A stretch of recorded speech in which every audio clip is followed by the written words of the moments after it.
Gotri, kahanan yang padukan kaya mangkene.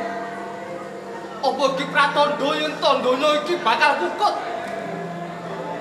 Yo ngalah. Urip kok kaya ngene to. Nganti kapan sakit iki? Kumpul ana ing desa Jaluk kene. Apa ade lu wong wae saka papan kene? Ben ade iso keluari saka panandang iki. Aku ra kuat, Dok. Aku kira sak kuat. Gotri.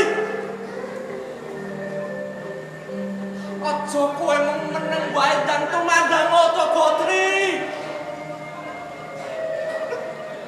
Gotri ora salah, Kak. Gotri ora salah. Nanging Gotri kuwi anake Lurah Bagong. Dadi aku kudu tanggung jawab perkara iki. Iso aku ngerti, Kak. Nanging, Kak, Gotri lan Lurah Bagong kuwi ora kurang-kurang anggone supaya dhewe kuwi bisa luar saka panandang iki. Aja omong nyalahke, yo bae.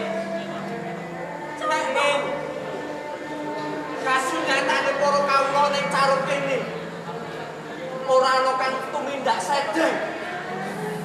Apa yo kowe mangerteni? Wong ning kawula kene iki ora tuwek dhewe. Akeh para kawula sing papan ana ing Caruk kene. Kok yo padha nyapang ketokku dhewe. dhewe-dhewe kowe. Aja among nyalahke kok. Nanging kasunyatane, Bro. Para kawula nyambut gawe yo tekun. Ibadahe ora kurang-kurang. Nanging kok ngopo desa Caruk iki sing dadi korbane? Sing padha kaya ngono ki sapa ta? Aja kaya ngono. Urip kuwi capro mangkile. Kaya padha nyawa. Kaya tumindak kuwi apa yo wis padha bener. Ora iso. Ora iso. Kaya bayu ora iso. Iki bayi. Mergo dhek anake lurah. Salah lurah teman. Kawan semuanya bote kabeh iki.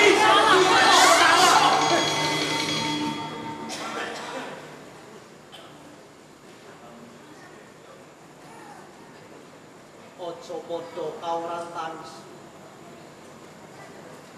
Aku kang bakal ngratisan sithik boko sithik keluari panandang nira kabeh.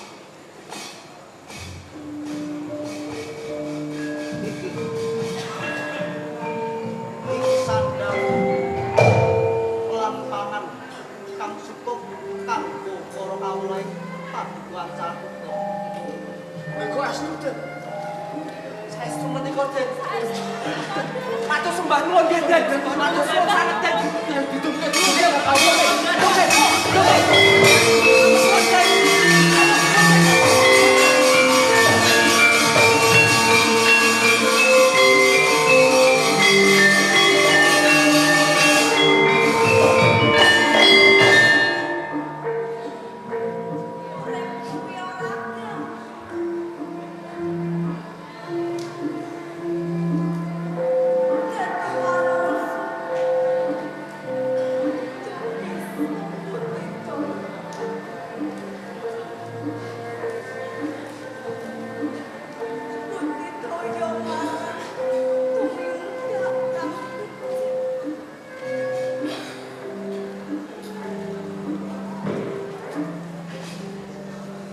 Awet manungsa urip ana ing alam donya iki amung sedhela.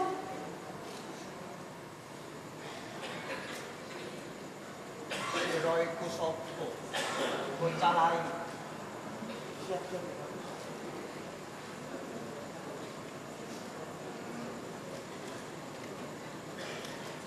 Kula gotri.